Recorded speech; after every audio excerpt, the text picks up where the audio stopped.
la naturaleza nos las ponen en los documentales como una película de Disney.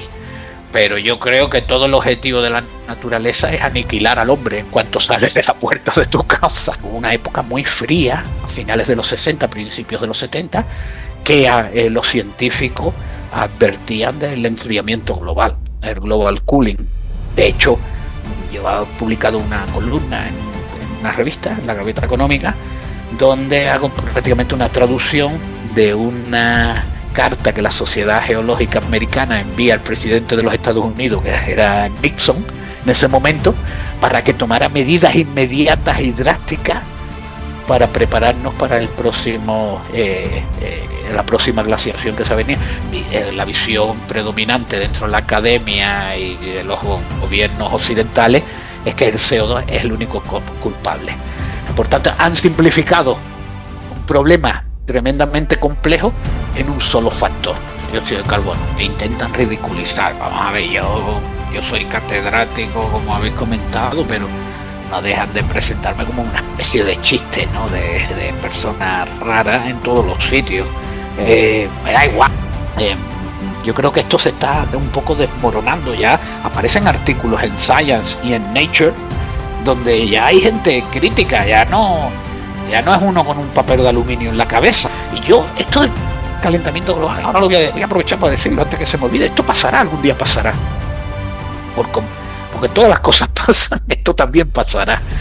Y los mismos que están ahora en el calentamiento global, esas mismas sociedades serán las que dirán, científicas, serán las que dirán que todo aquello no era cierto. Buenos días, hoy en el podcast de Anti-Globalist Youth Club vamos a hablar de un tema que está en auge, que está en el día a día, que desde hace años podríamos decir que nos acribillan un poco, ya sea sube un poco la temperatura y es portada el cambio climático, baja un poco la temperatura y ya es emergencia climática respecto a que entra el frío.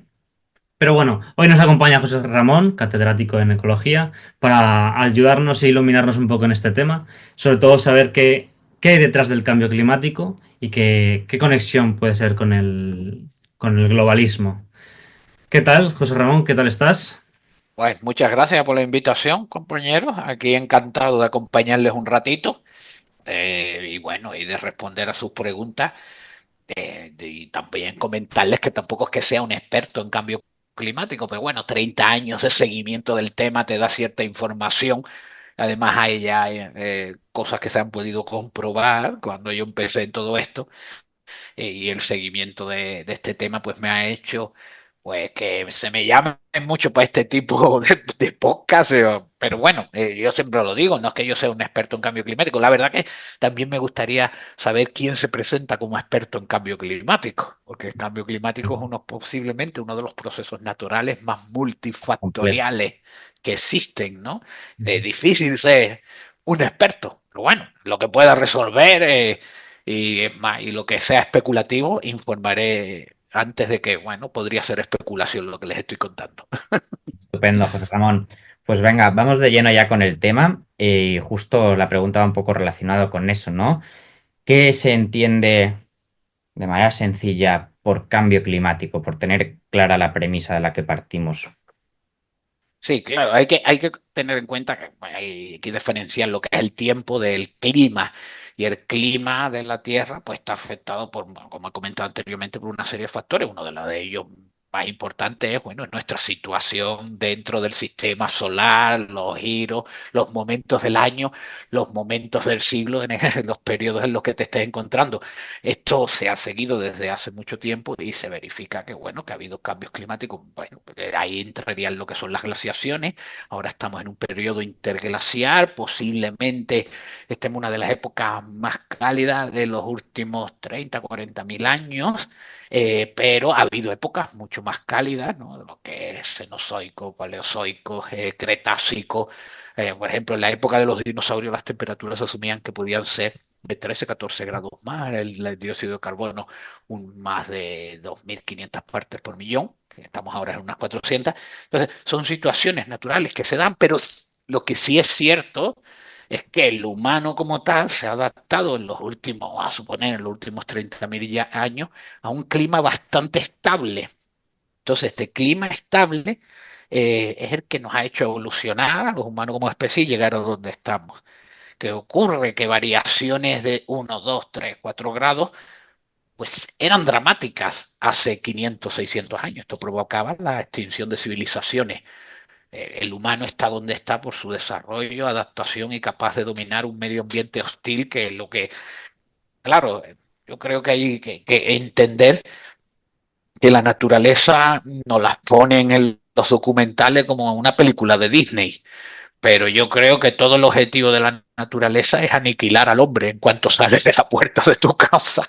Entonces, pues, la lucha ha sido el hombre por dominar la naturaleza y poder sobrevivir a él. Hoy en día estamos mucho mejor que en ningún periodo de la historia para adaptarnos a estos cambios climáticos naturales. Y luego entraría también el factor humano. ¿Cómo está modificando el clima el humano? Clarísimo, dentro de las ciudades, en una ciudad como París, en el centro, tiene 5 grados más en verano que a 20 y tantos kilómetros, en una campiña, de estas que hay por allí muy bonitas. Eso está, nadie lo pone en duda, pero también está claro, nuestras emisiones de dióxido de carbono pueden participar algo en este efecto invernadero. ¿Cuánto? Pues algunos consideran que ahora mismo la visión predominante dentro de la academia y de los gobiernos occidentales es que el CO2 es el único culpable. Por tanto, han simplificado un problema tremendamente complejo en un solo factor, el dióxido de carbono. Que no queremos, nadie dice que no tenga que ver. Es más, no, cuando hablan de los negacionistas climáticos, lo que quieren siempre es hacer un chiste de aquellos que ponen en duda las medidas que se están tomando para paliarlo. Vamos, aquí yo supongo que lo que esperarían haberse visto es alguien con un papel de aluminio en la cabeza y unas gafas de aumento ahí de 50 dioptrías, es lo que estabais esperando, ¿verdad? Pero no, cuando ven que son personas normales.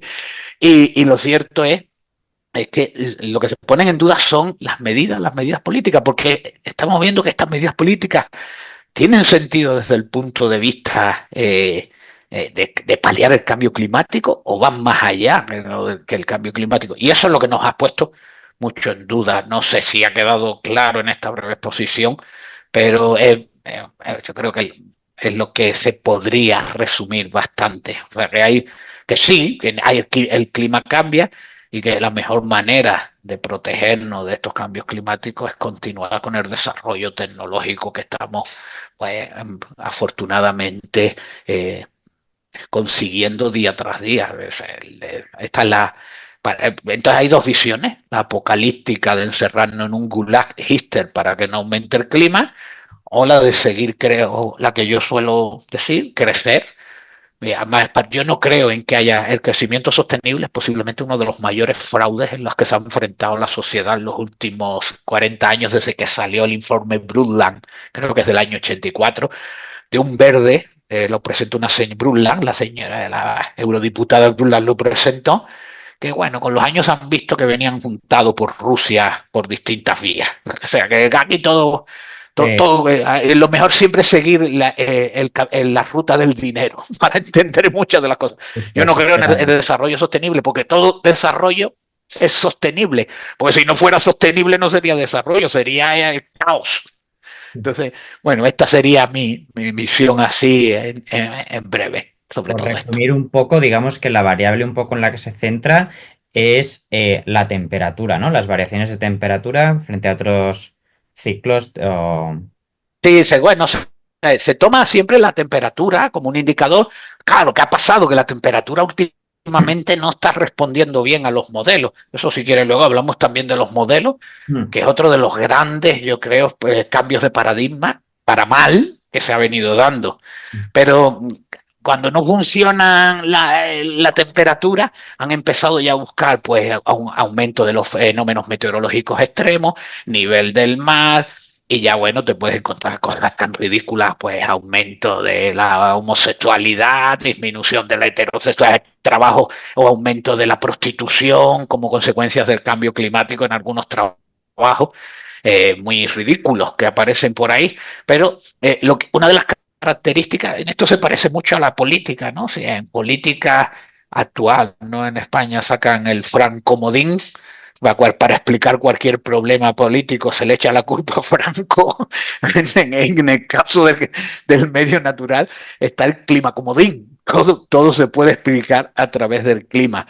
Obviamente todo se inicia con las temperaturas, que en el año, a partir del año 74-75 empezaron un periodo de ascensión de temperatura, pero hay que tener en cuenta que hubo una época muy fría, a finales de los 60, principios de los 70, que los científicos advertían del enfriamiento global, el global cooling. De hecho, yo he publicado una columna en una revista, en la Gaveta Económica, donde hago prácticamente una traducción de una carta que la Sociedad Geológica Americana envía al presidente de los Estados Unidos, que era Nixon, en ese momento, para que tomara medidas inmediatas y drásticas para prepararnos para el próximo, la próxima glaciación que se venía. Entonces le metían miedo al final. O sea, los compañeros de la Unión Soviética ya están tomando medidas al respecto. Entonces, bueno, esta sería la situación. ¿Eh? En la época de los 60 se estaba advirtiendo sobre esto. No, en los 70, principios de los 70. De hecho, hay las portadas de Times y de New Scientist. Yo las uso en algunas conferencias. Era muy chula, ¿no? Porque se advertía el gran enfriamiento. Pondremos, y es verdad que el enfriamiento es un problema, porque el enfriamiento te acorta los terrenos donde puedes cultivar, pero peor aún, acorta los periodos de crecimiento de los vegetales, con lo cual se produce mucha menos comida. Entonces, mientras que con el calentamiento que estamos teniendo, no estamos hablando de 15 grados, ¿no? Pero estamos hablando de 1 o 2 grados, está claro que al menos parte de la alta producción de cereal que haya en el planeta, incluso con la guerra de Ucrania. El año pasado fue el periodo de la historia donde más cereal se ha producido en el planeta. Pero es que el segundo récord fue el año anterior. Y yo digo, pero ¿por dónde está saliendo el grano? Digo, por algún lado tiene que estar saliendo, porque es verdad que Brasil produce mucho grano, Argentina, pero el granero de Europa es Ucrania. Entonces, claro, relacionamos esto obviamente con las mejoras tecnológicas, transgénicos, pesticidas, nutrientes, logística también en el manejo de los cultivos, pero obviamente algo tiene que ver también que las temperaturas sean un poco más elevadas que hace 30 años, que lo son, que yo creo que nadie niega que el planeta tiene unos periodos de calentamiento, está más cálido ahora que en los 70, pero los datos son consistentes. Pero claro, cuando te empiezan a echar esto 200, 300 años hacia atrás, hay que tener en cuenta que los primeros termómetros son de principios del siglo XIX o finales del siglo XVIII. Esos son los únicos datos reales, los demás son proxies. Proxies que están calculados, que sí, que son muy útiles, pero cuando tienes 50.000 años, para darte la temperatura de hace 200, ya te la estás pillando con papel de fumar. Algo así. Por resumir un poco, José Ramón, cambio climático se está dando, o sea, no es algo que se niegue, por ejemplo, desde tu perspectiva. Estamos viendo un aumento de temperatura. Habría que ver cuáles son los motivos de este aumento. Dices que en los 60-70 tuvimos incluso una época de mayor frío y que incluso hubo cierta alarma al respecto. Y luego es algo que es multifactorial. Evidentemente el CO2 está ahí y es importante, pero tiene que ver con más factores, ¿no? Es algo complejo de determinar. Luego entraremos en eso porque creo que aquí también el quid de la cuestión es si es algo antropogénico este cambio climático, pero por hacer un resumen de este tema. Es correcto, ¿no? Sí, más o menos, ¿no? Sería una interpretación general, sí. Ok, Genial, vale. pues hablando del cambio climático, últimamente ya no se habla de cambio climático, hemos visto algún sitio donde se habla de cambio global, en su momento se habló de calentamiento global, cambio climático. ¿Crees que estos términos se van modificando por alguna razón no oculta, pero para intentar que el término entre mejor en la sociedad y, por así decirlo, puedan modificar su discurso siempre teniendo en cuenta esa alarma. Sí, eso, pero no lo hacen de forma oculta, ¿eh? Esto, si hay algo que no tienen es pudor. Eso lo puedo asegurar. Ellos sí, se empezó hablando de calentamiento global, luego de cambio climático, luego de cambio global. Cambio global tiene bastante sentido, ¿no? La población del planeta sigue creciendo por muy pocos años. Ustedes van a enfrentarse a una crisis demográfica dentro de 20 años, cuando empieza a reducirse la población del mundo, del planeta. Ahí es donde vamos, porque el crecimiento del planeta se ha dado gracias al aumento de la población. A la gente a los progres, digamos, de estos de Hollywood, a los millonarios, al rey de Carlos de Inglaterra, y esto, le sobra gente en el planeta. Ellos no, les sobran los demás. Pero sí que se van a enfrentar a esto. Entonces, claro, el cambio global, más presión sobre recursos naturales. Lo que no dicen es que esto está publicado en un libro que se llama, a ver, Superabundance. No me acuerdo ahora del autor, no, en castellano no está, obviamente. El Superabundance demuestra cuantitativamente cómo a medida que hay más gente, el precio del recurso baja. Porque claro, la idea que hay en mente de bueno, digamos, del ciudadano medio, es que los humanos somos como una cabra, que llegamos al sitio y empezamos a comer. Entonces, ellos tienen mentalidad de tragedia de los comunes. La tragedia de los comunes, que es en la cual te dicen que tú vas metiendo ganado hasta que llega un momento que metes uno donde la productividad te cae. Entonces, ellos van pensando que los humanos somos como un ganado.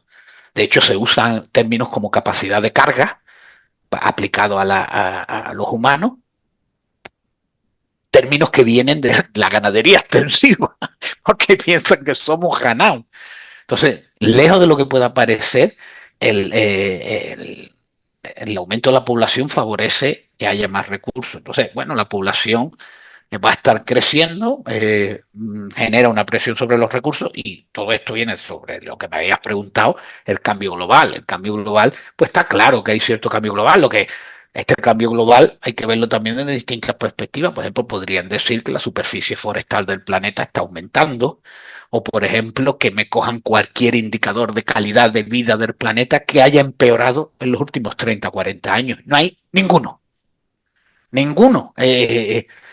Por ejemplo, que hablan de las catástrofes meteorológicas.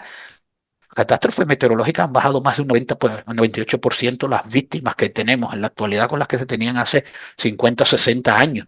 Yo tengo, José Ramón, una duda, por ejemplo, me parece muy interesante lo que comentas, pero yo creo que la percepción que tiene la gente, o por lo menos lo que se les traslada en los medios, y es algo que es visual, ¿no? Ahora vemos el tiempo en las noticias, y donde antes teníamos un mapa de colores entre el verde y el naranjito, ahora parece que parte del naranja y acaba en el negro, ¿no? Como para Sí. las temperaturas tan desatadas, ahora ya no es gota fría, ahora es Dana, y nos lo pintan como si estuviéramos rodeados de catástrofes climáticas constantes. ¿Esto realmente está ocurriendo? ¿No está ocurriendo? Sí, pero no tanto, por entender nosotros.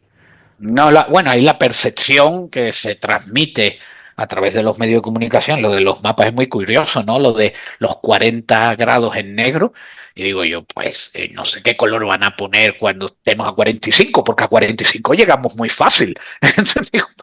Y vamos, yo soy del sur de la península y yo he pasado periodos de mucha más calor que los que hemos tenido en la actualidad. No, te estoy hablando es del siglo pasado, pero los años 80, cuando gana por primera vez el PSOE las elecciones, 2 o 3 años antes había habido una de las sequías más tremendas. Yo he visto ganado muerto en las fincas allí en el sur de Andalucía. Eso no se ha vuelto a ver en la actualidad. No, no porque las temperaturas no han llegado a niveles tan extremos, pero sí que es verdad que se cambia la percepción. También es verdad que somos, al haber más gente, también somos más vulnerables. Si se construye donde no se debe, si se colonizan zonas donde no hay a lo mejor un suplemento de agua continuo, y se le echa la culpa al cambio climático. O aquí dice, no, hay escasez de agua. En Canarias, por ejemplo, escasez de agua. No es que escasez de agua, es que en los últimos 30 años ha aumentado 1 millón de personas la población en Canarias. Hay escasez de agua, pero no es porque llueve menos, es porque la demanda aumenta. Entonces, sí que lo peor de todo esto es que hay soluciones. Vivimos una de las épocas donde los problemas de alimentos, de agua e incluso de alojamiento se pueden resolver fácilmente. La gente que se muere de sed y de hambre en el planeta son problemas geopolíticos, no es un problema de que no haya comida y no haya agua. Y tenemos multitud de ejemplos de todo esto. Entonces, claro, se lanza una visión, es bastante negativa. Hoy tenemos noticias, hoy nos impacta mucho que en determinadas zonas del planeta pues la gente se muera de hambre, cuando antes no te enterabas y ahora te enteras. Y al final te das cuenta que son partes por conflictos en esa zona. No es un problema de falta de alimento. Pero claro, esto te lo relaciona automáticamente con el calentamiento global de una forma muy burda. Digo, ya, ¿verdad? Digo yo, hombre, supongo que el que no haya llovido ese año es un problema, pero hoy en día con la capacidad que hay de llevar comida de un sitio a otro, el transporte como está hoy, cuando hablan de crisis energética, si vivimos la época de la historia de la humanidad con más fuentes de energía, desde las renovables, que no producen mucho, pero producen, hasta carbón, que pues, por cierto, Alemania está volviendo al carbón. Esa solución, esto es como cuando te pegas un tiro en el pie. Voy a arreglar, ¿no? Entonces, claro, la percepción que se emite es de que todo va peor, vemos la situación peor. Yo creo que también habría que hacer un enfoque en ver cuáles son los avances y verdaderamente analizar la problemática, no relacionarlas tan solo con el comodín, como he dicho, el clima comodín, que es que te lo ponen en el dióxido de carbono.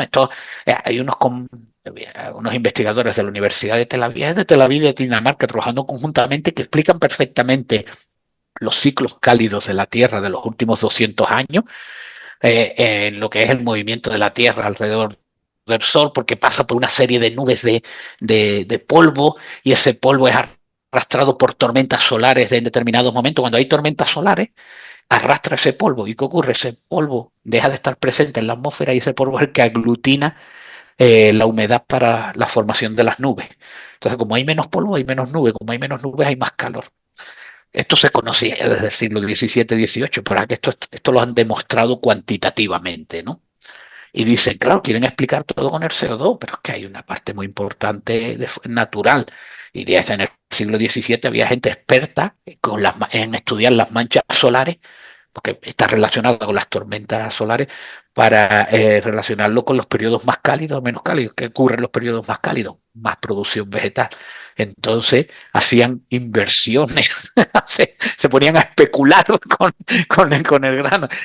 La verdad que algunos se hicieron ricos, también se quedaron ciegos porque había que estar estudiando el sol. Pero bueno, en definitiva, sí que es cierto que es una situación en la que se está dramatizando y lo peor de todo, yo creo, es que es verdad que tenemos que protegernos contra las inclemencias, contra el clima. El clima no es no es benévolo con nosotros, es bastante agresivo. Los romanos ahí, por vuestra zona, ya los romanos en sus escritos hablaban de lo agresivo que es el levante español. Hay escritos de que aquello era una tierra de... Posiblemente les tocó una mala época con 5 o 6 gotas frías y los tíos dijeron, aquí no hay nada que hacer, se metieron para adentro, para León a buscar hierro. Aquellos dijeron, vamos a hacer el puerto este de entrada y nos vamos. Y por supuesto, eso sí lo tenían claro los romanos, nada de construir en los barrancos, ni en la rambla, ahí no se construye.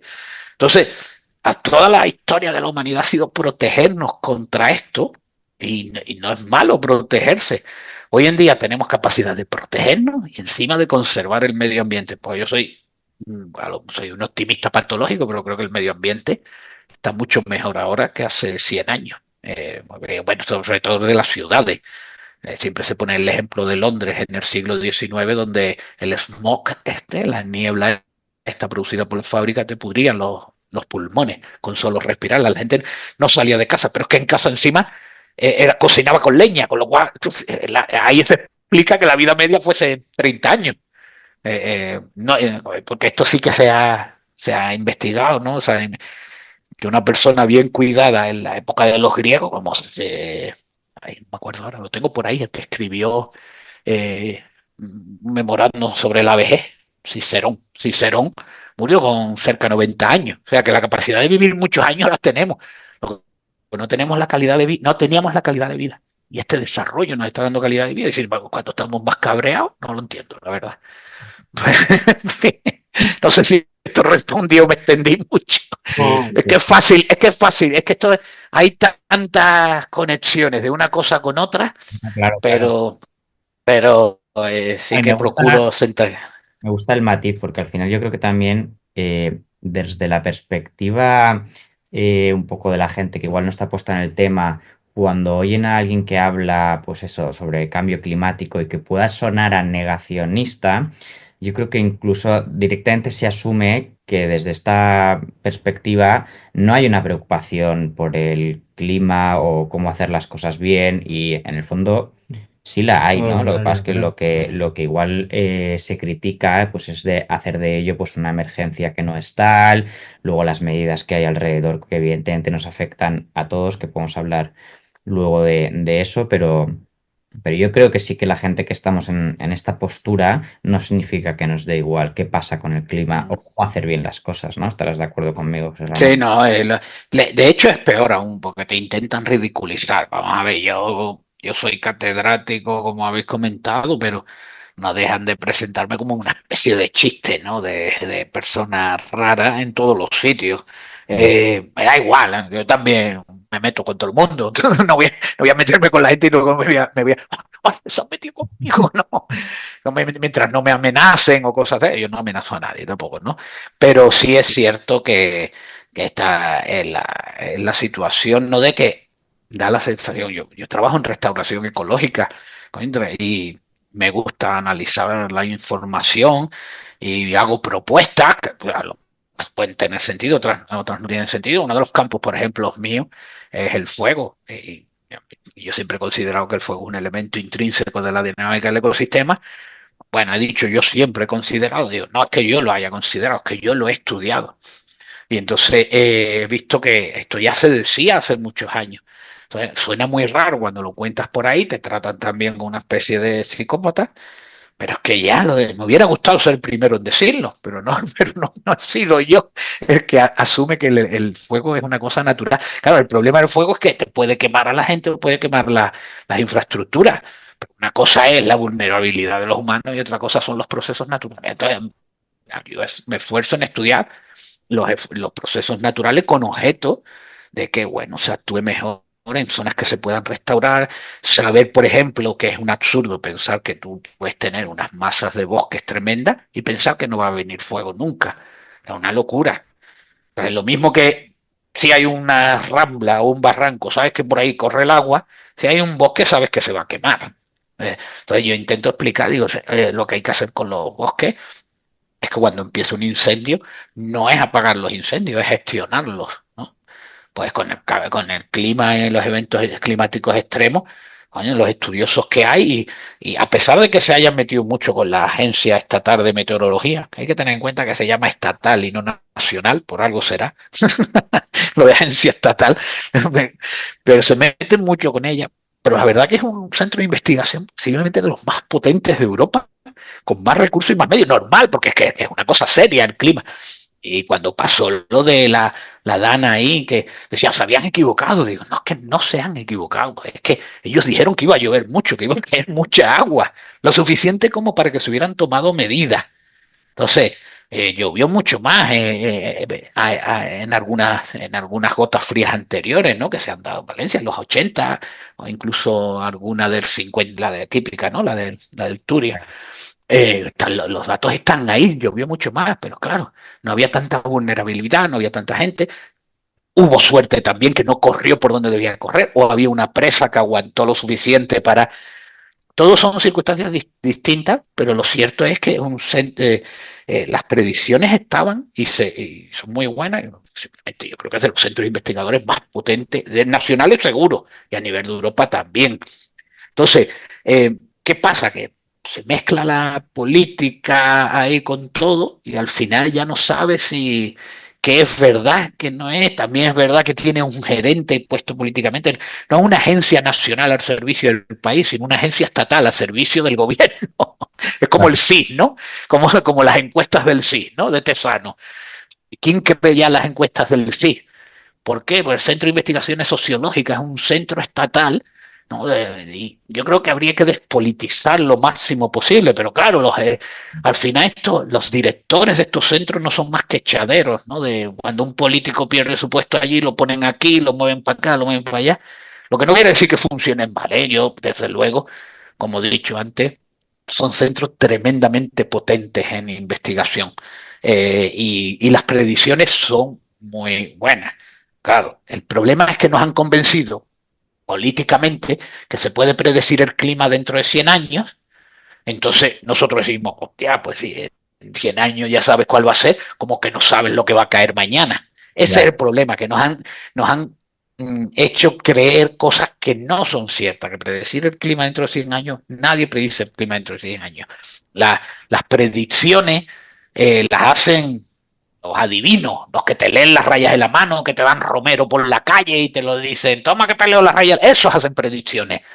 Los modelos hacen proyecciones y las proyecciones se cumplen cuando se cumplen todos los parámetros que tú les has metido en el modelo.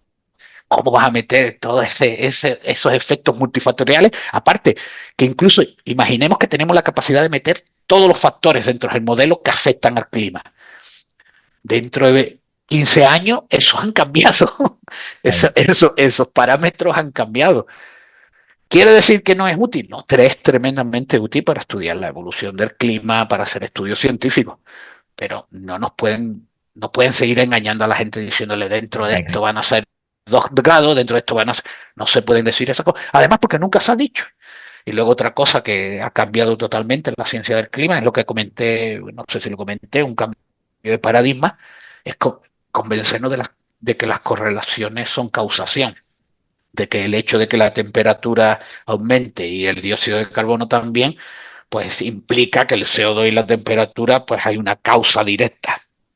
Y no es así. Nunca una correlación se considera que es un efecto de causación. Hay muchos más factores dentro de ello. Entonces, y si nos pudiésemos analizar una correlación que creemos que es muy buena, que es la del CO2 con la temperatura, podemos hacer una que hay alguien por ahí que lo hizo así a modo de chufla, que relacionó el número de congresistas conservadores en el Congreso de los Estados Unidos con el clima y le salía una correlación, le salía una correlación mejor. ¿Tiene algo que ver? No, son cosas. Las correlaciones no implican causación, o sea, te sirven para analizar, ¿no?, lo que está pasando, te ayudan, te orientan en el trabajo, pero a partir de ahí tienes mucho trabajo. Y esto es lo que este cambio de paradigma para mí sí que es importante dentro de la ciencia, porque antes esto no pasaba, y antes estoy hablando no hace 200 años, hace 30, esto no pasaba. Vale, pues hablando justamente de esto del CO2 y de la correlación directa entre el CO2 y el aumento de la temperatura, ¿crees que el aumento de la producción, el aumento de las fábricas, es uno de los causantes principales? Es decir, ¿crees que el cambio climático es antropogénico? ¿O existe algo, una causa mayor? Ya sé que has nombrado muchas causas, pero ¿crees que el CO2 que creamos nosotros implica tanto en el día a día de este cambio climático? Vamos a ver, es un gas invernadero que se acumula, que está creciendo. La relación, se han hecho unos estudios también del tipo de carbono que se está incorporando a la atmósfera y se determina en función de su concentración, no sé cómo, bueno, es un tipo de carbono diferente el que se produce en la fábrica, que se produce de forma natural y se ve que se está incrementando. Pero también es verdad que hay que tener en cuenta que estamos hablando de 400 partes por millón. Pongan 1.000.000 y 400 partes son las de carbono. De esas 400 partes de carbono, se cree que solamente un 4% es el que aporta el humano. Con lo cual, si limitásemos a cero todas las emisiones de dióxido de carbono, primero que se tardaría, porque es un gas remanente que se queda en la atmósfera por lo menos 100 años, tardaríamos unas cuantas décadas en notar la bajada del dióxido de carbono, y luego la bajada sería también muy pequeña. Y hay un estudio científico que dice que la capacidad de retención de calor que tiene el dióxido de carbono ha llegado a su máximo, y aunque aumentara más, no aumentaría tanto más la temperatura. O sea que en cierto modo estaría de acuerdo con lo que pasó en otras épocas geológicas, ¿no? Como la época de los dinosaurios, eran por los posicionamientos, los movimientos de la Tierra con respecto al Sol, era lo que cambiaba la temperatura. Las glaciaciones son los posicionamientos de la Tierra con respecto al Sol, no el dióxido de carbono. Eh, entonces, ¿qué es lo que ocurre? Que este dióxido de carbono sí que limitaría algo, pero muy poco. Yo creo que es más, al día de hoy, eh, podemos decir que no vamos a cambiar el clima de aquí a 100 años. De todas formas, por mucho que nosotros nos pongamos a planchar a las 3 de la mañana, los chinos siguen quemando 14.000 toneladas de carbón hoy. Están quemando normal. Es un país que se quiere desarrollar. Su estructura política le hará llegar poco lejos, le hará llegar pues, con el potencial que tienen, pero desde luego se van a ver mejor posicionados que dentro de que en unos años que antes, ¿no? Entonces, hay que tener en cuenta también en la última conferencia del clima en Azerbaiyán, ¿no? Sí, creo que fue en Azerbaiyán. Allí no fueron Francia, no fueron Alemania, no fue India, no fue Estados Unidos, no fue Australia. Esto se llaman los COP, estos son conferencias de las partes. Se llaman conferencias de las partes porque son conferencias al máximo nivel. Tiene que ir el máximo mandatario. Es por eso que van todos los aviones con 300, 400 emisarios a esta reunión. Se está desmoronando por todos lados. Ya hay menos gente en la academia que les está costando menos decir que, oiga, ahí están poniendo pie en pared un poco.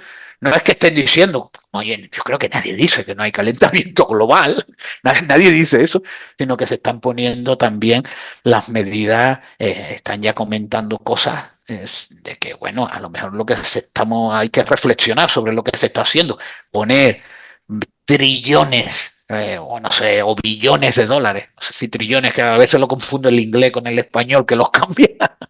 Creo que en inglés eran trillones, que creo que el trillón inglés aquí es un billón, un billón de billones de dólares, que se quieren poner en funcionamiento. Oye, hay problemas en el planeta muy serios de dotación de infraestructura, con una parte de ese dinero. La gente se sigue muriendo de malaria en el planeta y hay soluciones. A lo mejor quizás estemos también actuando un poco de forma inmoral los países occidentales, porque esto del cambio climático es una cosa occidental. Los países occidentales, primero con una visión, digamos, de colonial, y después con una visión también, yo creo que es poco ético destinar tanto dinero a estas cosas. Es verdad que se procura deslocalizar empresas, moverlas de aquí para allá, pero claro, la solución es empobrecer a uno para que otros tomen parte dentro del mercado, redistribuir la producción. Yo no sé hasta dónde eso puede funcionar, con lo cual yo creo que esto se está un poco desmoronando ya. Aparecen artículos en Science y en Nature donde ya hay gente crítica, ya no es uno con un papel de aluminio en la cabeza, aunque bueno, también Nature y Science se las trae, publica cada cosa que después la tienen que quitar, y eso son las que descubrimos, a saber lo que hay ahí colado en algunos trabajos. Hay investigadores que han tenido que retirar 10 o 12 trabajos de investigación. Bueno, eso también en cierto modo dice que la ciencia funciona, que cuando algo está mal lo quitan. Pero, pero vamos, estamos en esta situación. Este tema me parece súper interesante porque, bueno, hablas como que existe dentro de la comunidad cierto consenso sobre lo que preguntaba Santi, de si realmente el cambio climático, pues el factor principal es la acción humana. Cómo funciona esto, ¿no? Eso cuando hablas de los científicos, ¿no? Que es un argumento como muy manido, ese consenso, pero ahora tú dices que, pues, que hay gente ya que está un poco atreviéndose, ¿no? Oye, pues a cambiar de opinión o levantar la mano. ¿Qué está pasando? ¿Cómo es posible que se supone que haya este consenso? ¿Cómo funciona todo eso? No tengo ni idea. No, bueno, esto también es verdad que el consenso, los consensos son fabricados. eh, Consenso primero, esto lo dice el profesor Bastos, ¿no? Dice, consenso significa el 100%, no el 99%. Si hay uno que dice que no, ya no es consenso, que es el consenso tiene que ser el 100%. Pero ¿cómo se fabrica un consenso? pues se hace bastante artificial, ¿no? Porque desde el punto de vista, cuando tú necesitas analizar toda la información para decir que esto es un consenso, quiere decir que no hay consenso, porque un consenso no habría que analizarlo, se daría por sí, como no sé si lo comenté antes, es como si decimos, tenemos un consenso de que 2 más 2 es 4. Es que si yo pienso que 2 más 2 es 5, muy mal me va a ir dentro de la vida. Tenemos un consenso de la evolución. No, la evolución no es un consenso, es un marco de trabajo, ¿no? Si yo estoy trabajando en biogeografía, en distribución de especies, en ecología, y no creo en la evolución, me va a ir un poco complicado explicar todos los procesos que se están dando. No son consensos, y lo llaman, no, el consenso de la evolución. No hay ningún consenso de la evolución. El consenso del Big Bang, no hay ningún consenso del Big Bang. El Big Bang es un marco que hace que encaje toda la física que estaba separada en distintos trozos. Entonces, cuando hablan de consenso, sobre todo en la actualidad, lo que se procura es que determinadas sociedades científicas o revistas pues tienen tendencias, se han dado cuenta de que por primera vez en la historia han mordido en la política. O sea, les han convencido de que hay un problema, que ese problema es muy grave, y no solamente les han ofertado el problema, sino que les han ofertado la solución, el dióxido de carbono. Dice, este es el problema. Y han mordido en política. ¿Qué ha pasado en política? Han dicho, buah, esto nos puede venir que no veas. Porque si tenemos problemas de, pues, de seguir con el gasto público que necesitamos para seguir manteniendo este tipo de estructura, ahora ya nos va a costar menos, porque esto me lo comentó, se lo pregunté al profesor José Carlos Rodríguez Brown, digo, pero ¿por qué es tan útil este tema del cambio climático? Dice, hombre, porque tú no le puedes decir a la gente, dame dinero, que es para mis chiringuitos, pero ahora le vas a decir, dame dinero que es para salvar el planeta. Entonces, cuando tú le dices, dame dinero para salvar el planeta, la cosa se facilita mucho. Hay que tener en cuenta que la gente le tiene incluso ansiedad climática, que le llaman. Gente que vive a 800 metros de altitud tiene ansiedad porque va a subir el nivel del mar. A ti no te va a llegar, le llegará a otro.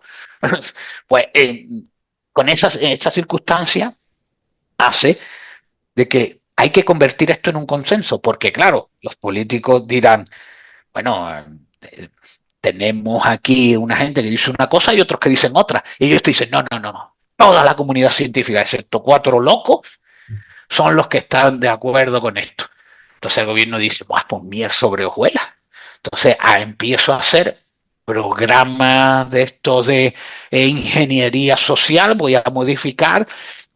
Lo más tenebroso, y esto que no le quepa duda a nadie de que nos vaya a escuchar en este podcast, lo más tenebroso que puede ocurrir es cuando un político hay un problema y dice, tenemos que hacer algo.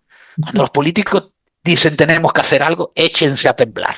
Porque ahí agárrense las faltriqueras, porque de esto de ahí van a poner dinero.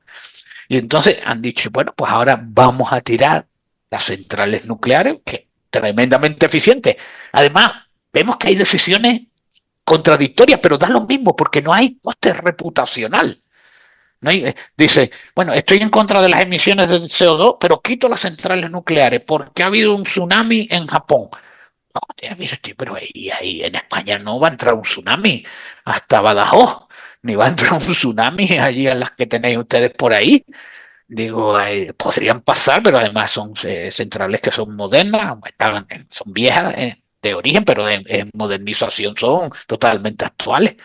Entonces, hacen toma de decisiones contradictorias, pero como hay por encima de todo esto, hay un bien superior. Da lo mismo. Entonces te pueden decir hoy una cosa, mañana otra. Esto es como los sofistas en la época de los griegos. Hoy te decían negro, la gente aplaudía, mañana te dicen blanco y la gente te vuelve a aplaudir. Y yo, esto del calentamiento global, ahora lo voy a aprovechar para decirlo antes que se me olvide, esto pasará, algún día pasará.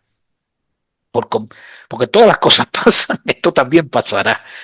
Y los mismos que están ahora en el calentamiento global, esas mismas sociedades serán las que dirán, científicas, serán las que dirán que todo aquello era no era cierto y y los locos del papel aluminio en la cabeza, nadie se acordará de ellos. Estos pasarán a la historia, vivirán ahí pensando, dice, eso ya lo dije yo hace 40 años, pero nadie se acordará de ellos.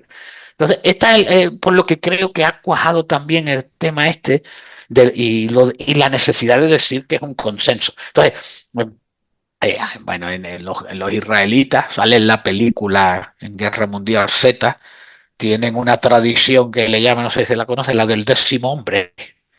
La No. tradición la del en la película sale porque se habían preparado contra la invasión de los zombies ellos y no se habían preparado en otras partes del mundo. Dicen que en Israel tienen una cosa que viene de la Torá, que es el 10.º hombre. Es que tú preguntas a 1, 2, 3, 4 y si te van diciendo lo mismo y llegas al 10.º y el 10.º dice lo mismo, ¿Qué va a pasar? asumes que eso es lo que va a pasar. Pero si el 10.º te dice algo distinto, cambias todo y empiezas a analizar por qué este tío ha dicho lo contrario. Entonces el dogma, ¿no?, del 10.º hombre. Aquí no se aplica, aquí ya lo pueden decir unos cuantos millones que no pasará. Y cuando tú puedes evitar, ¿cuándo te viene muy bien esto del consenso? Pues cuando la política lo usa y ya lo usa para cualquier cosa. Lo usa para la energía, lo usa para la distribución de recursos, lo usa para los impuestos, lo usa para la inmigración. Ya, aquí ya esto es un comodín, como el clima comodín, donde puedes utilizarlo para cualquier cosa. Esa es la necesidad de que se diga que hay un consenso. Y en ese sentido, ¿no crees que puede haber también una mimetización entre lo que es la comunidad científica o ciertos sectores de la comunidad científica con pues gobiernos u otras entidades que tienen intereses al final económicos, ¿no? Que es lo que decías tú, es más fácil pedirle dinero a la gente cuando le dices, oye, es para salvar el planeta. O sea, donde quiero ir es, ¿qué es primero? ¿Que la comunidad científica llega a este consenso que hablábamos de que, oye, está habiendo un calentamiento global y parece que es el CO2? ¿O realmente hay unos intereses y dicen, ostras, esto parece que huele bien y que entra bien, vamos a financiar esta clase de investigaciones y así también tenemos la comunidad científica de nuestro lado, o por lo menos a gran parte de ella, y con eso tenemos un poco el respaldo y la autoridad como para trasladarlo a la sociedad? ¿Cómo funciona eso? Sí, hombre, hay una retroalimentación en todo esto. Es verdad que los investigadores detectan aumento de temperatura, aumento del CO2. Oye, hay que estudiar esto. Se lo comentan que esto es un consenso. En política dicen, buah, esto es un chollazo. Vamos a seguir alimentando esto. Y fíjense, yo a lo mejor soy muy naive, ¿no? Y pienso que los científicos no están mintiendo, ¿no? Ellos verdaderamente ven, aunque es a lo mejor una ventana muy estrecha, pero ven que están ocurriendo cosas. Y el hecho de que les llegue dinero les favorece desde ese punto de vista. También es verdad que luego está el científico activista, ¿no? El científico que tiene estos que te dicen que hay que encerrarnos en ciudades de 15 minutos, una especie de gulag hister, donde todo lo te consigas ahí, que nadie viaje, nada más que él, supongo. Y es más, que se encierre en la cárcel a cualquiera que tenga una opinión. Pero vamos a ver, esto que estamos hablando aquí, no es una charla en una taberna con dos tíos hartos de vino, perretos. No, no, estos son científicos que van a las televisiones mayoritarias, que hablan de los conspiranoicos. Yo, por ejemplo, he visto en el Parlamento de Canarias posiblemente uno de los comentarios más fascistoides que he escuchado en un parlamento democrático. En el caso de Canarias se llevó una persona a hablar ¿de qué era? Creo que era del turismo o algo. Entonces, pues hablaba de que había que, pues lo típico, reducir población. Esto lo arreglan todo reduciendo población. Y entonces se le hizo una pregunta y en un momento dado la libertad de la gente, se le comentó sobre la libertad de la gente y comentó, pues tengo el vídeo de esto, porque digo, pues que yo es que no me lo creía. Dice, la libertad es como una cometa. Dice, ¿por qué vuela la cometa? Porque hay alguien agarrándola de una cuerda. Bueno, entonces, la libertad solamente puede volar cuando se está agarrando la cometa. Y yo digo, Es que esto es lo más fascistoide que he escuchado en muchos años. Esto, bueno, ni el caudillo se atrevió a tanto. Ni el caudillo se le ocurrió llegar a tanto. Pero lo peor de todo es que a todo el mundo le pareció normal. Y entonces, al final, el problema es que hay mucha libertad. Yo, para mí, el problema de todos ellos es que hay mucha libertad y otro problema que se pone poco en valor es que el capitalismo ha funcionado. Que si antes viajaban en avión una serie de señoritos, hoy en día yo me pongo en Manchester, desde aquí, desde donde estoy, por 20 euros. Y eso no puede ser, que el populacho viaje en avión. O tengo comida, la nevera llena de comida, o me tengo mi coche con el cual me muevo a todos lados, no tengo un mojón eléctrico que me tenga que estar enganchado a un cable cada 2x3, sino que me estoy quemando gasolina. Recordemos que los coches son tremendamente eficientes, que posiblemente la empresa europea era la tecnología más avanzada en coches de combustión, más limpia, y posiblemente habría conseguido coches mucho más eficientes si no los hubiesen obligado a esta transición al coche eléctrico, donde ha perdido la batalla totalmente con Asia. Y lo peor de todo, la gente sigue enganchada a los coches de combustión. Hemos parado el crecimiento y el desarrollo del coche de combustión más o menos limpio. Pues no consume lo mismo un coche hoy en día nuevo que uno de hace 20 años. Y las centrales de carbón no emiten lo mismo hoy que hace 40 años. Yo recuerdo cuando la lluvia ácida, que las centrales de carbón emitían azufre, que provocaba lluvia ácida, que al final los problemas eran, como en el cambio climático, era multifactorial, había más cosas que afectaban, pero que se puso solución a ese problema porque se dejó a las empresas que desarrollaran las tecnologías.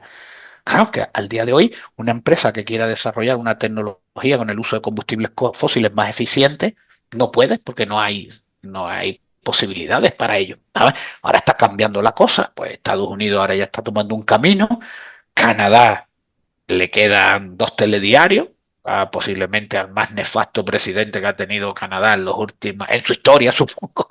Entre él y el padre hacen ahí un tándem de resultados muy pocos. Y eso que, bueno, yo he estado en Canadá hace un mes, es ahí maravilloso. Digo, ¿cómo pueden hacer cabrear a la gente en un país como Canadá? Un país maravilloso. Bueno, si obvias el frío que hace. Si obvias el frío que hace, es maravilloso. ¿Cómo puedes cabrear a la gente en un país tan cómodo, tan de buena calidad de vida, donde todos... Oye, pues lo ha conseguido por este tipo de decisiones que se toman, que al final te das cuenta que no tiene que ver con el clima. Pero Al final precisamente ahí, José Ramón, perdón que te interrumpa, porque es Sí, que no, por favor, lo una que no duda, me deje hablar, que si no... una duda que tengo un poco, ¿no? Porque ya hemos mencionado como varias medidas que dices, oye, no, realmente no tienen efectos positivos, incluso a veces pueden ser las causantes de catástrofes. Estoy pensando en el caso, por ejemplo, de nuestro pueblo, Ambejís, aquí en Castellón, pues ha habido un incendio muy, muy grande y bueno, con desconocimiento de todo el detalle, podríamos decir que el dejar que los bosques pues crezcan sin limpiar el bajo monte y todo eso. Luego al final tiene este tipo de repercusiones, que hay un incendio y corre como la pólvora, no se puede controlar, y esto son decisiones políticas ambientales que lejos de haber evitado un problema, lo han magnificado. O podríamos hablar también pues, de lo que ha pasado ahora en Valencia con el tema de la gota fría, igual si se hubiera limpiado bien el barranco o si no se hubieran ido quitando presas. Entonces, no hay nadie, o la gente de la comunidad científica no ven este tipo de cosas y no empiezan a levantar las manos. O, por ejemplo, comentabas el coche eléctrico. Tampoco soy muy experto, ¿no? Pero yo oigo de la gente igual que está un poquito más puesto en el tema, que pues eso, ¿no? Lo que tú dices, que el motor de combustión es mucho más eficiente, que incluso si te lo pones a mirar ahí sacando cálculos, el eléctrico llega incluso a contaminar más, ¿sabes? En el sentido que ellos están mirando de emisiones, de no sé qué, las baterías.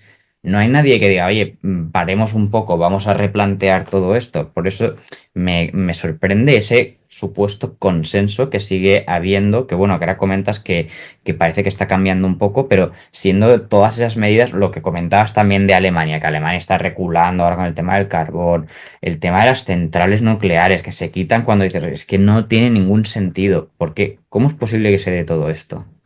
Sí, porque entra dentro de lo que es una agenda, como ya como se sabe, ¿no? La agenda está marcada. La agenda aquí en Europa son mucho de agenda y de planes quinquenales, como la Unión Soviética, ¿no? En la época de Stalin tenía planes quinquenales, nosotros tenemos agenda. Antes tuvimos el Horizonte 2020, antes del Horizonte 2020 teníamos el marco número 7. O sea, esto va por agendas. Y una vez que se marca una agenda, en un parlamento, pues es muy difícil. Tienes que esperar a que llegue 2030, donde ya están pensando en la agenda 2045. Dicen que es mentira, que no se ha aprobado ninguna agenda 2000. Pero pues, es verdad que no hay ninguna agenda 2045, pero en la cabeza la tienen seguro, porque la 2030 les ha funcionado. Pero es cierto que en todo esto te dice, ¿cómo que no hay nadie? Sí, hay gente por todos lados. ¿Eh? Lo que pasa es que están un poco si tiene primero que si tienes como yo la posibilidad de ir a un sitio donde te vean millones de personas, tienes que aguantar luego el chaparrón de insultos, amenazas, que te quieren llevar a la cárcel. En mi institución han recibido miles de correos para que me echen de la universidad. O sea, primero recibe, y bueno, y yo soy un pelana, pero imagínate Iker Jiménez lo que ha tenido que padecer también. Y es verdad que a lo mejor se ha dejado llevar en algunos momentos por información, que le pasó lo mismo a todos los medios de comunicación, pero a él dan lo mismo. Es que cuando te tienen, es como yo digo, yo ahora aquí, donde estoy, cualquier comentario mínimo mío en, en los medios da lugar a una encuesta en el periódico para echarme de la universidad. Es decir, yo soy un matado, ¿qué necesidad de, Cultura de la pero ya cancelación. te han cogido la matrícula y es que ya no es que no acepten, porque yo les digo, vamos a ver, tenéis los observatorios, tenéis los centros de investigación, tenéis los institutos de investigación, tenéis los proyectos, tenéis las universidades, tenéis eh, eh, eh, todo. ¿Qué más da que alguien como yo ponga pegas a que ni siquiera digo que sea mentira, sino que ponga pegas? Así, pues no lo acepta. Entonces, claro, sí que hay gente, ya en España se ha creado la Asociación de Científicos por el Clima Real, que me parece, y hay gente de la academia, y algunos no son catedráticos, digo yo soy más cobardica, ¿no? Porque me empezaba así a salir, bueno, la verdad que yo digo siempre lo mismo, pero nunca he salido de medios locales. Pero, por ejemplo, yo, un profesor que esté iniciando su carrera en la universidad y se hubiese visto en una movida como la de Jordi Wild que me vi yo, de hecho, Jordi Wild contactó con 2 o 3 académicos con mucha más formación que yo, eran geólogos, y algunos de ellos dijeron que no podían ir porque estaban a pendientes de que su plaza le saliese su plaza dentro de la universidad. A eso hemos llegado. Esto me recuerda el libro. Había contado una historia breve de 2 minutos de Ernest Hemingway en Rebelión en la Granja, donde él en el prólogo él habla de que cuando fue a la Unión, él era un comunista hasta que fue a la Unión Soviética y vio lo que había y se volvió un anticomunista. Y él decía que lo peor no es la censura dentro de la gente que quiere informar, que quiere comunicar, de los informadores. Se pone, para él dice que lo que estaba ocurriendo en Reino Unido, que nadie criticaba a Stalin durante la Segunda Guerra Mundial, dice, lo peor es la autocensura. Y esa es la situación que estamos viviendo. Hay mucha autocensura, cada vez alguno está sacando los pies del tiesto, tiene que recibir leña, pero tiene que tener una buena mandíbula, porque sabe que te van a venir. Pero lo cierto es que cada vez hay algunos más, pero sí que es una profesión de riesgo. Entonces, eh, lo de los fuegos, yo siempre cuando me dicen, no, hay que acabar con los fuegos, digo, jamás vais a acabar con los fuegos. Hay 2 opciones de acabar con los fuegos. La que has planteado tú, limpiar el monte, se limpia el monte, es más fácil de controlar los incendios, pero eso no es un monte natural, eso es una especie de campo de golf con pinos. O la otra opción, gestionar el incendio.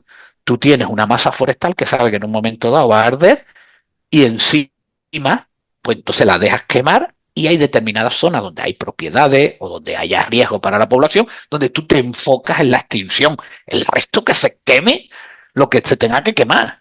Entonces, esas son las opciones que hay a la hora de combatir el fuego. Ahora, lo que no puedes pretender, no se toca el monte y luego preocuparte de que haya incendios y que se queme la gente. El que no se toque el monte y se deje de forma natural implica que haya incendios recurrentes. En el Mediterráneo, uno de los problemas que tenéis en la zona del Mediterráneo, en Canarias no, pero en la zona del Mediterráneo con los incendios es lo que se llama la paradoja del fuego. Cada vez que hay un incendio se apaga. Los medios de extinción son muy buenos, es normal porque hay problemas para salvar vidas, ¿no? Y se siguen apagando, hasta que llega un verano de estos tórridos tremendos, que salta una chispa y quema toda la biomasa que se tenía que haber quemado en esos 10, 15 años anteriores. Claro, esos fuegos que se llaman fuegos de incendios fuera de capacidad, ahora le llaman de sexta generación para relacionarlos con el cambio climático. Mentira, hay menos fuegos que en otras épocas, pero bueno, ese incendio, además le llaman de sexta generación, y yo que trabajo en incendios desde hace 30 años, digo, yo no había escuchado ni del quinto ni de cuarta generación. ¿De dónde salió de sexta generación? Bueno, los incendios estos de sexta generación no es un problema de cambio climático, es un problema de cambio de uso de los terrenos, de apagar los incendios y de qué más. Entonces, claro, ¿dónde está la gente que habla? Pues sí, habla mucho. Con lo de los incendios ya está bastante más asumido, el conocimiento que hoy en día, lo que yo esto comentaba hace 25 años y recibía amenazas telefónicas, no había WhatsApp ni nada para amenazarte, te amenazaban por teléfono, me decían que yo era un pirómano porque decía esto. Yo creo que hoy está perfectamente asumido cómo funciona el incendio. Por eso digo que yo he visto cómo ha cambiado la percepción pública y de los ecologistas con respecto al fuego, y creo que con lo del cambio climático va a pasar lo mismo. Y hay cada vez más gente saliendo, hablando de todo esto, pero también es verdad que te la juegas. Yo entiendo que si tú estás investigando qué necesidad tienes, la gente me lo dice, mira, tienes un buen trabajo, te tratan bien, mi institución me trata bien, ¿qué necesidad tienes de meterte en berenjenales como en este podcast? No, pero bueno, cosas mías. Hablando de esto que dices de que crees que dentro de poco va a haber un cambio en el pensamiento sobre el cambio climático, ¿crees que se viene también dado un poco por las predicciones catastróficas que se han dado, que luego, o sea, que se han comunicado que luego no se han cumplido? O sea, ¿qué diferencia, como antes los nombrado un poco, qué diferencia real hay entre predicción y proyección? Nada, bueno, la predicción te dice lo que va a ocurrir y la proyección te dice, el modelo te dice lo que va a ocurrir si se cumplen todos los elementos que tú has metido dentro del modelo. Y aquí, claro, hemos llamado predicciones a lo que son proyecciones. De las 72, yo estuve calculando, hay 72 predicciones que se hicieron entre los 80, los 90 y principios del siglo XXI. De las 62 no se han cumplido 59, y las otras 3 es porque no ha llegado todavía la fecha para que se vea que no se cumple. Hay una cosa muy curiosa, creo que fue en el COP de París, no sé si fue en 2012, un ministro de Vanuatu, ministro de un archipiélago de estos, de la Polinesia, de coral, un archipiélago de esto, hizo una entrevista metiéndose debajo del nivel metiéndose en el agua, la dio dentro del agua, para denunciar que el cambio climático haría desaparecer su país, porque era un país que tenía, creo que era 2 metros de altura, lo máximo que tenían, con lo cual, si subían 2 metros el nivel del agua, el país desaparecería. Bueno, pues se puso ahí a hacer la patochada esta de dar la conferencia dentro del agua, salió en todos los medios de comunicación. Bien, en los últimos 15, 16 años, el archipiélago ese y muchas de las islas que hay en esa zona, publicado en la revista Nature, han aumentado su superficie en más de 80 hectáreas. Y no es porque no haya subido el nivel del mar, que creo que de media se supone que han subido 10 centímetros, que como yo suelo decir, 10 centímetros es esto. Si tú no te adaptas a esto, es que tienes un problema serio, pero no de subida a nivel del mar. El problema de estas islas es que también hay fenómenos geológicos implicados dentro de levantamientos de las islas, bueno, estas zonas coralinas, son atolones, ¿no? Básicamente, atolones. Y además, yo siempre de forma así paradójica lo suelo poner, porque la isla de Vanuatu tiene un resort turístico muy chulo, donde va la gente a pasa es que hay una zona paradisíaca. Y entonces tienen una live scan que está en internet, la tengo por ahí, la busca, entonces pinchas y cuando pinchas se ve la playa, la gente, pues una bañándose, otro tomándose un daiquiri o lo que sea, y yo les digo, miren, todo esto deberían los alumnos, digo, todo esto deberían estar debajo del nivel del mar. Y están los tíos ahí toman en un resort turístico cojonudo, de los mejores que hay en el mundo. Entonces, pero otra cosa que has comentado y que sí que me gustaría realzar, no hay, y lo he dicho antes ya, no hay coste reputacional. El que tú te equivoques, vamos a ver, un adivino al que tú vas y se equivoca 10 veces, ya no vuelves a él. Con esto del cambio climático y de las profecías apocalípticas, no hay coste reputacional. Uno de los firmes, no, acérrimos defensores del catástrofe del planeta y de que había que tomar medidas era Paul Ehrlich, un entomólogo de la universidad, no sé si es de Harvard o de Stanford, o sea, él era entomólogo, como entomólogo era un referente mundial. Yo creo que lo que le pasa a los investigadores es que si tú estudias entomología, que son los insectos, ¿no? Tienes la sensación de que los humanos se comportan igual. Lo mismo que la James Goodall, la de los chimpancés, que también habla de que sobra gente en el planeta. Ella no, la baronesa Goodall, no, sobran los demás. Porque ella es baronesa o es baronesa, algo así leí por ahí. Yo creo que ella ve cómo funciona una comunidad de chimpancés y dice, pues esto lo extrapolo a los humanos. Y es verdad que si lo extrapola, funciona. Pero estos, Paul Ehrlich, que ya se inicia en el Club de Roma en 1968, que estos son los precursores de los protocolos de Kioto y todo esto, hicieron una serie, cientos de predicciones, nunca se cumplió ninguna de ellas, y en el año 2000, no sé, 2010, 2015, por no haber acertado nada, recibió un premio del BBVA, era un premio Fronteras del Conocimiento, que son 250.000 euros. Claro. ¿Qué? Por poner algunos ejemplos, ¿qué predicciones entiendo que tienen que Ah, ver? él hacía que para los 90 se acabaría el petróleo, que las grandes hambrunas como consecuencia habría una crisis alimentaria a principios del siglo XXI, que esto daría lugar a grandes guerras, enfermedades, agotamiento de recursos y empezaría a caer la población. Y eso hay un dibujo que se publica en el libro. Bueno, él que escribió un libro que se llama The Population Bomb, la bomba poblacional, en la cual venía también a indicar que el problema del planeta ellos estaban enfocados en la sobrepoblación. En la sobrepoblación que decía que a partir del año 2000 empezaría a caer. Pero también tuvo con el economista Paul Simon, el economista, el que escribió The Ultimate Resource, estaba hablando por Ehrlich en un canal de televisión y por lo visto llamaron también a Simon para que entrara y Simon, hay una famosa anécdota, le hace una apuesta, no sé qué, sería de principios de los 90, le hace una famosa apuesta que cogiera 10 recursos naturales que él pensaba que iban a escasear, que les pusiera un precio y que él se los compraba dentro de 10 años.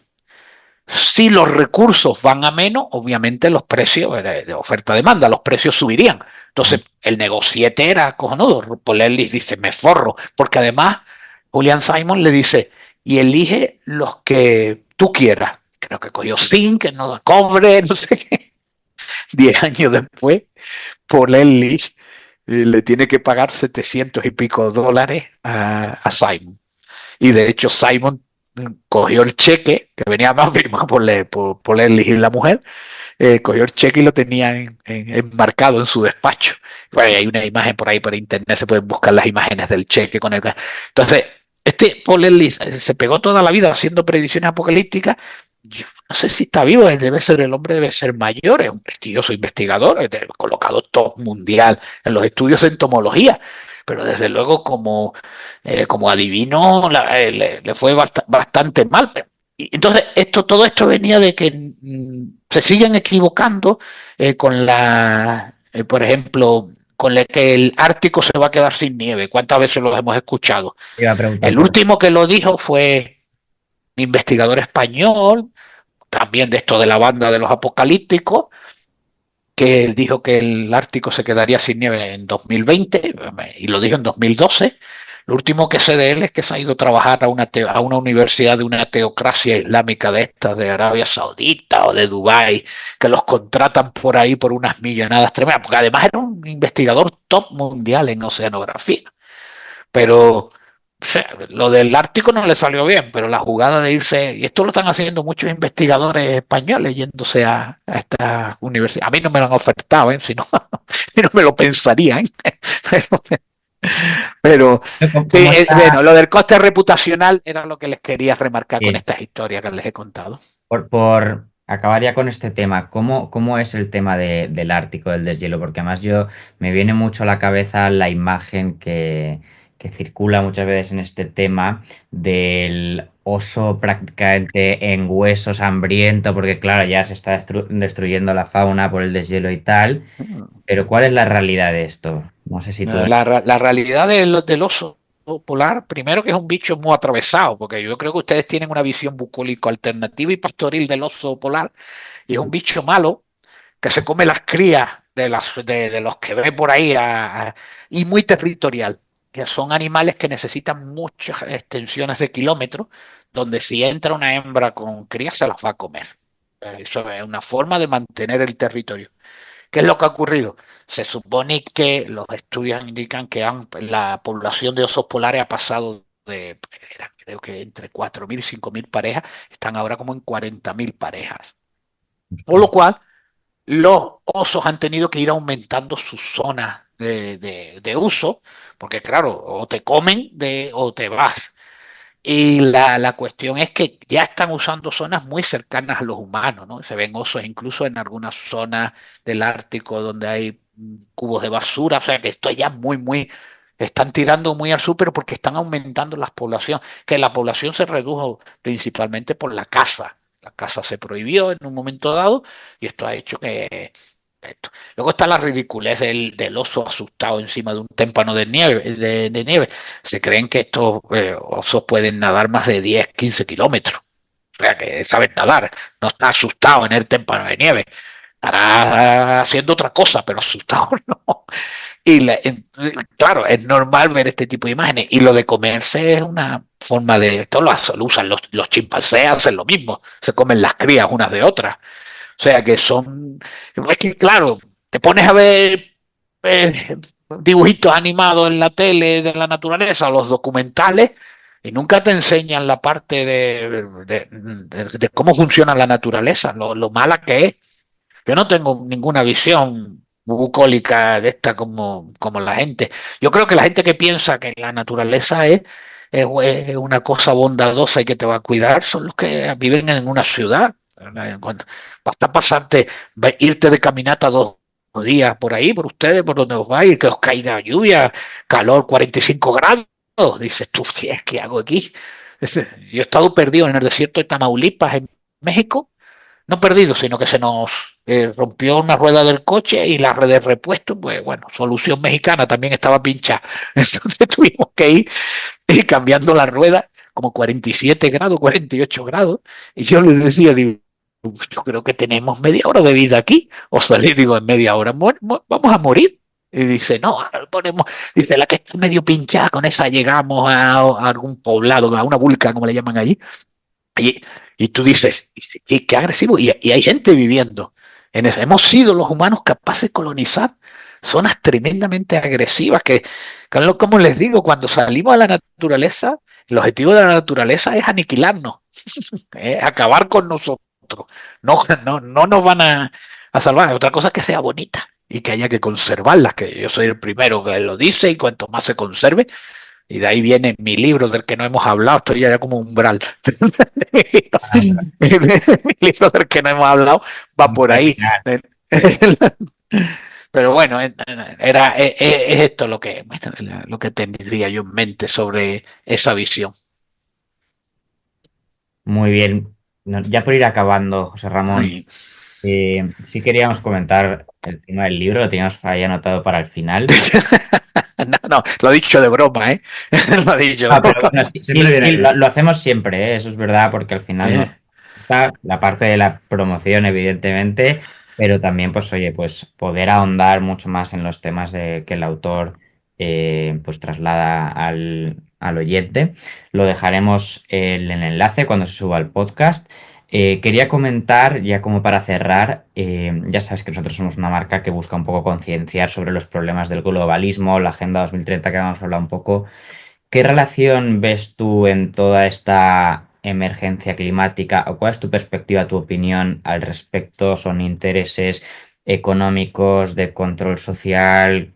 ¿Cómo lo ves? Sí, yo no veo, no me da tanto miedo como control social como la idea como que coge fuerza. Yo creo que afortunadamente no va a salir, pero esa idea de la necesidad de un gobierno mundial, de la necesidad de un gobierno mundial para controlarnos a nosotros, que somos unos seres malignos, que lo que procuramos es consumir, pasárnoslos bien y viajar, que eso debe ser algo restringido a las élites extractivas. Nosotros debemos de estar en los donuts estos de 15 minutos bien, ¿qué es lo que más me preocupa? Me preocupa que todo este tipo de movimientos, Agendas 2030, va muy en esa línea de gobiernos supranacionales. Yo creo que debemos de resistir y de aguantar y de proteger lo que es la idea nación a nivel político y que haya muchas y cuanto más pequeñas mejor, de tal manera que, que no, ninguna sea poderosa y tú te puedas mover en aquella.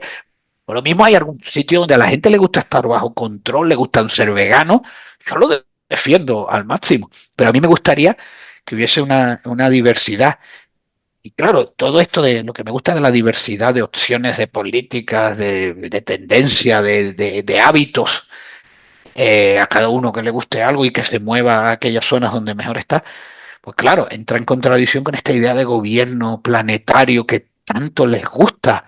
Pues, es que yo muchas veces, claro, lo pienso, a lo mejor es un cliché, ¿no? Pero que lo de 1984 se quedó corto porque cualquiera que haya leído 1984 o haya visto la película, no sé, al autor no se le pasaba por la cabeza la capacidad de control que hay hoy en día de la población, lo fácil que es controlarnos con una cosa como esta. Yo creo que es Como una mezcla con un mundo feliz también, porque estamos de un alguna mundo manera. feliz, que no tendrás nada y serás feliz. Que la verdad es que pega el Hasley también. Entonces, estas dos, y yo creo que deberían de ser de obligatorio lectura en los institutos. Fahrenheit 400, ahora no me acuerdo, 400 algo, Un mundo feliz y 1984, poco para prevenir de estas ideas de los gobiernos mundiales que nos quieren proteger sobre unos problemas, yo diría, al día de hoy mitológico, porque pues siempre están, al planeta le quedan 5 años, al planeta le quedan 4 años, pero mientras te dicen que en el planeta te quedan 5 años, a ti te da ansiedad y eres capaz de encerrarte. Nos han enseñado, además, lo peor de todo esto es que están haciendo pruebas y está funcionando. Lo del COVID ha sido una prueba excelente. Nos han encerrado como perros y no hemos salido a quemar contenedores a la calle, que era lo que dice uno. Hombre, yo creo que en la primera oleada fue un problema ahí. No sé yo si encerrar no solucionó mucho o poco. Lo cierto es que la verdad es que fulminó a la gente de la tercera, fulminó a la generación que construyó lo que estamos disfrutando ahora. Eso yo creo que sí habría que tenerlo en mente, que el COVID fue muy duro con esa generación, una generación que trabajó muy duro y nos favoreció el tipo de vida que tenemos. Pero a partir de ahí, yo entiendo incluso en el gobierno que dice, venga, todo el mundo encerrado, pues dice, lo hacen los chinos, lo hacen los italianos, lo hacen. Pero yo creo que a partir de la segunda oleada yo ya creo que nos empezaron a encerrar y la distanciamiento, ya eso era vicio, eso ya es vicio, no tenía ya nada que ver. Entonces, digo yo, se está publicando en revistas científicas, pero de las buenas, que habría que utilizar la experiencia del COVID para control de la contaminación y del cambio climático. O sea, que la gente se les encierre, pero esto lo están publicando, como he dicho, no 4 borrachuzos en un bar, no 2 cuñados, sino tíos eminentes investigadores en las mejores revistas de ciencia del mundo. Entonces, eso puede, a mí sí que me está preocupando. Afortunadamente, creo que no es tan fácil volver a encerrar a la gente.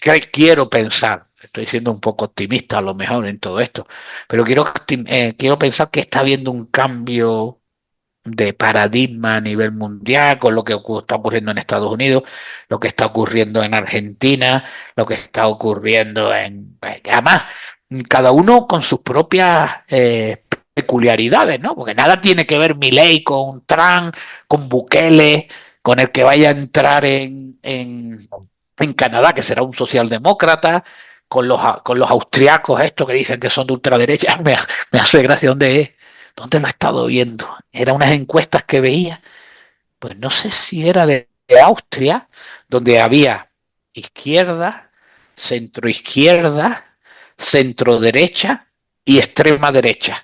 Los partidos de esto de las encuestas, o sea, no había derecha, había centro derecha y extrema derecha, digo, uy, y el de derecha, sin embargo no había extrema izquierda, sino que había izquierda, centro izquierda, centro derecha y extrema derecha. Digo, uy, me falta un partido ahí en medio, ¿no? Entonces, este cambio que se está dando, yo creo que también un poco cansancio de que estén siempre tomándonos ahí un poco como la gente, además, siempre se coinciden. Es un poco el comunismo, ¿quién lo llevaba, ¿no? A los inicios del comunismo. O sea, los típicos señoritos adinerados, cuidados con mucho dinero, cuidados por sus madres, por sus hermanas, tíos que no habían trabajado en su vida, vamos. Ahora, ¿quiénes son los del cambio climático? Son igual, son los señoritos que han ido a colegios privados, que son que han viajado mucho, manejan idiomas, son sofisticados y complejos. Entonces, claro, se están dando cuenta que la gente del populacho que han salido de barriadas también pueden viajar. Yo, eso no. Esta señora, pues, la Greta Thunberg, porque ahora ya se puede hablar de ella porque ella es una adulta. Una sueca dando lecciones ahí, una niña bien de padres, a decir, folclóricos de estos del mundo de la élite, dando lecciones y nos las hemos comido. Y no tengo nada en contra. A mí me parece bien por ella, desde el punto de vista de ella, pues, dice, pues si es lo que cree, me parece bien. El problema es que nosotros no las estamos comiendo sin analizar. Por lo tanto, yo espero que esta tendencia de la globalización, que es la del gobierno único, vaya menos con el tiempo. Ojalá. Pero sí que siempre que hay que estar atentos a todo esto porque no lo quieren colar, porque esto es una decisión de Europa. Europa toma decisiones y hay la mayoría de los países dicen si las aceptan o no. España, por alguna razón, todo lo que le viene de Europa se lo come con papas. No sé, somos los más europeístas. Creo que a Zapatero en su momento le dieron el premio Carlomagno de la europeidad. Y digo, pues poco le dieron, porque es que somos los únicos que hace que nos comemos todo lo que viene de Europa. Pues hay cosas de Europa que vienen bien y otras a lo mejor no tan bien. En fin, esa es mi idea de bien paré contra todo este tipo de movimientos siempre y bajo sospecha. En principio, cualquier cosa globalista va a ser mala hasta que demuestre lo contrario. Vamos a invertir la carga de la prueba. Tendrán que demostrar que son buenos ellos, no nosotros que son malos. 2 preguntas rápidas para terminar. La primera, opinión sobre las renovables, y la segunda, un resumen así rapidillo de tu libro para los oyentes que quieran profundizar más, que sepan un poco qué se van a encontrar. Bueno, las renovables no van a dar la solución no van a ser capaces de llevar una transición energética sencillamente porque por 2 características que tienen, que son inconsistentes espacial y temporalmente. Quiere decir, no producen continuamente. Y segundo, espacialmente, yo no sé si veis los molinos, a lo mejor puedes tener una zona de 3.000 hectáreas llenas de molinos, unos molinos se mueven y otros no se mueven, es porque el viento no es regular.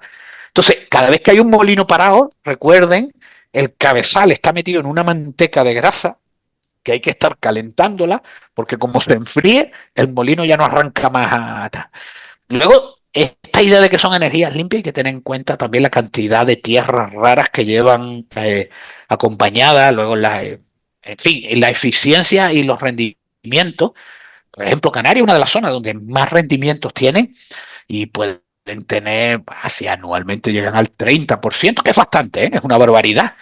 Lo que pasa es que te has tenido que comer, ¿no?, unos cuantos miles de hectáreas de terreno para ponerlas en funcionamiento. Los estudios, que esto lo publica mucho Lombard, Jan Lombard, el que escribió el libro El ecologista escéptico, y lo ha publicado en una revista, en un artículo científico, las predicciones para el año 50 es que las renovables no superen el 10%. O sea que esa transición no se va a dar. Una cosa que en España, porque como nos comemos todo, lo hagamos, y por eso tengamos la energía más cara a nivel de Alemania, que somos los dos países donde hay más penetración de renovables. Y es verdad que las renovables no es que sean caras, las renovables son baratas. O sea, en la energía renovable, una vez que entra en el pool, como es la primera que tiene que entrar, entra a un precio muy alto, cuando hay picos de demanda, entonces se paga muy bien. Entonces, la renovable es rentable. Lo que no es continua, y al no ser continua necesitas un respaldo. Y cuanto más renovable hay, más caro es el respaldo. Entonces, aquellos países que tienen más entrada de renovables tienen los precios de electricidad más altos por el respaldo. A lo mejor hay un cambio tecnológico dentro de un año y este comentario ya no tiene sentido. Pero hoy las predicciones que hay, asumiendo que no va a haber ese cambio, es que a un 10%. De ese 10%, además, un 3, un 4 es hidroeléctrica, las de río, que también se le considera renovable. O sea que ni siquiera van a llegar al 10%.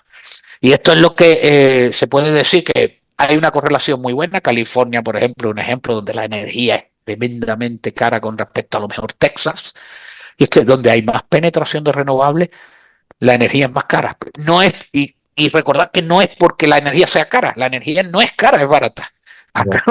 Tú tienes que comparar el kilovatio de hoy, cuánto pagas hoy, al que vas a pagar a lo mejor mañana, que a lo mejor no sopla viento y está nublado. Cuando se nubla, los rendimientos son bajísimos, también de la fotovoltaica. Entonces, ese es el problema con las renovables. Hasta que no haya un cambio, son mucho más eficientes ahora, las tecnologías han madurado, pero eso no quiere decir que no necesiten un montón de elementos y de construcción. Y bueno, cada vez se están haciendo más viejos pues sobre todo los aerogeneradores estos.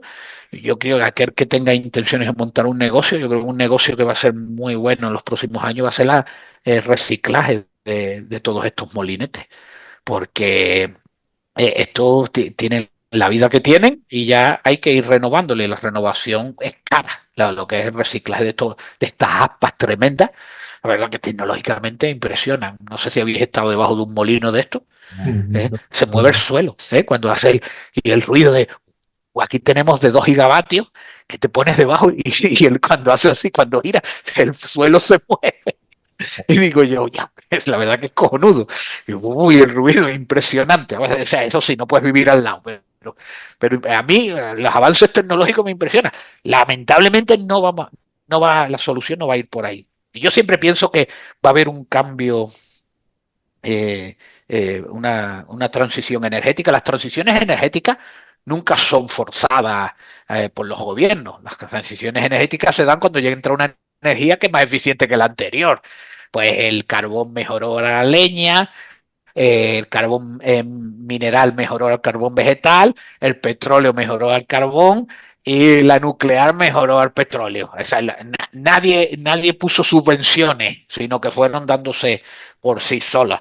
Yo pienso que va a haber alguna transición energética en el futuro y no va a ser ni eólica ni solar. De hecho, Jimmy Carter, a finales de los 70, antes de perder con Ronald Reagan, decía que la eólica y la solar serían las energías del futuro. En el 2006 lo dijo Obama y en el 2018 lo dijo Pedro Sánchez. Entonces, un amigo mío dice que la eólica y la solar serán las energías del futuro y siempre lo serán. No va a cambiar, no va a cambiar mucho. Y nada, y con respecto a mi libro, ya, si quiere, para que nos estamos alargando mucho. Vamos, en el libro lo que planteo desde el punto de vista de la ecología, de cómo se estructura la ecología en individuo, población, comunidad, ecosistema, cómo puede participar el mercado a la hora de pues, mejorar el medio ambiente. Y por ejemplo, pues, la mayoría hay casos ya, ¿no? Hay experiencias que están funcionando. Pues las experiencias habituales sobre los individuos, pues nuestras mascotas son nuestras, tienen propiedad, estamos bajo nuestra propiedad, además somos responsables de ellas.